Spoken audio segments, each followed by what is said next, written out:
been walking around the show for the last 3 days and came across Eric Connor's 50 Chevy here. And in a show this big, it's hard to stand out, but this car here, couldn't forget about it. It's lower than anyone in the show that I've seen. Would like to know how you got to that point.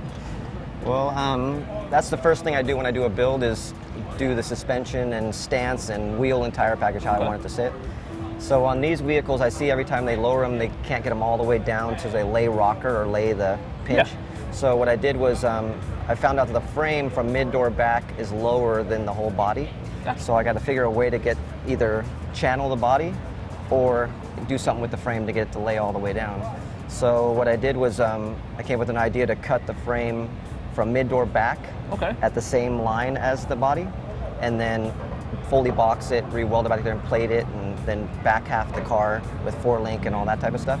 So when it lays all the way down with the air suspension, it looks like it's on the ground, but it's really right there on the frame where I, Gotcha. So that was the first thing I did was chassis, suspension, and Gotcha, and then from there, it looks like you went to several body modifications. Right. Let's start with the roof. How much is it chopped? I chopped the front about 3.5 inches, and then 4.5 in the back, but it's not a perfect science. When you chop, you kind of, you stand back, you tack it, weld it, and look at it, and then if you don't like it, you maybe lower it and play with it, and you visually see what you want it to look like, and then whatever it comes out at that point. Yeah. Oh yeah, and obviously it turned out perfect on this one. Yeah. Working its way, you said it was a 50. Noticed something different in the front end here. I like the 49 grille. It's basically the same, it just got more teeth in it. Okay. And when you're going through swap meets and trying to find parts for these things, I didn't have a front bumper. So I found a 53 bumper, bought it, but it was too wide, didn't fit. So I sectioned it, narrowed it, and shaped it the same size, same shape as the other one. So I made it a little different. Turned out amazing. On the inside, any major modifications? Yeah, when you lower it that low, the drive shaft comes through the floor, of course. Okay. So I had to tunnel it. And the back seat would have had to be, sectioned or try to make it fit. And I was at a swap meet in San Diego, and I saw a Camaro seat, like a raggedy Camaro seat, it's like a 72 Camaro. And the guy was right there, and I said, hey, can I take that back to my car? Because at the time it was just, not finished. So go ahead and try it. So it just fit right in, because I got lucky. Lucky. Yeah. Because I put tunnels and everything in it, so it just clipped right in. I go, what? So I went back to the guy, and he said, yeah, you could just have the seat.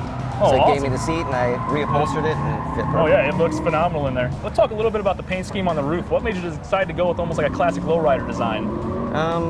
I've built a lot of cars, and I've done different themes, and so I'm Irish, so I wanted to do this theme really more about myself, because it was for my own thing. Yeah. So I just went to my heritage, did a Celtic cross on the roof, and Nick, that painted it, he just went crazy, and I figured I didn't want to do a really too crazy paint job on the whole car, because what if you get a door ding or someone scratches it? Yeah. So it's just a Lexus color, and then the roof is where all the detail, and went crazy on that. So.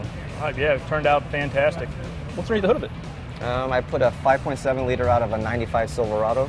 Oh, awesome. And then a 4L60E, but I carbureted it, took the fuel injection off of it, because I wanted to make visually look like it's an older, small block Chevy. Yeah, more period correct. Yeah, more period correct. But the transmission is still electronics transmission, so I did a TCI standalone, that runs the transmission. Fantastic. So the car is very still driver friendly. Right, I can go all over the place. Yeah. And very dependable, I'm sure. Yeah, huh? very dependable. All right, man. Car looks great. I appreciate talking to you. Thank you. Thank you.